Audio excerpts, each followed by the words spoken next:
اسلامی عقائد میں ایک اہم اور پراسرار شخصیت ہے جس کا ذکر آخری زمانے کے فتنے اور آزمائش کے طور پر کیا گیا ہے۔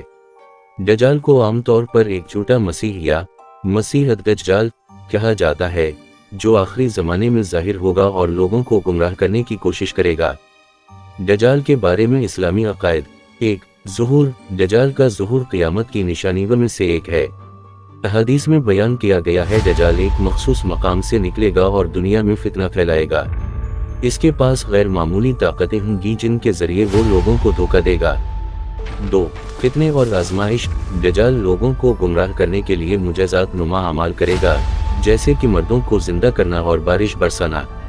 وہ خود کو خدا یا خدا کا نمائندہ ظاہر کرے گا اور لوگوں سے عبادت کا مطالبہ کرے گا۔ اس کے فتنے کا شکار ہونے والے لوگ دین سے منحرف ہو جائیں گے۔ تین، علامات۔ دجال کی جسمانی علامات بھی احادیث میں بیان کی گئی ہیں۔ کہا جاتا ہے کہ دجال کی ایک آنکھ ہوگی اور اس کے ماتھے پر کافر یعنی کافر لکھا ہوگا جسے ہر مومن پڑھ سکے گا۔ چار، مقابلہ۔ دجال کا مقابلہ حضرت عیسیٰ علیہ السلام کریں گے جو آسمان سے نازل ہوں گے اور اسے قتل کریں گے۔ حضرت عیسیٰ علیہ السلام کے ہاتھوں دجال کی موت کے بعد دنیا میں حق اور انصاف کا دور واپس آئے گا۔ پانچ، احتیاط۔ مسلمانوں کو حکم دیا گیا ہے کہ وہ دجال کے فتنے سے بچنے کے لیے سورۃ الاحقاف کی ابتدائی اور آخری آیات کی تلاوت کریں اور اس کے ظہور کے وقت مضبوط ایمان کے ساتھ قائم رہیں۔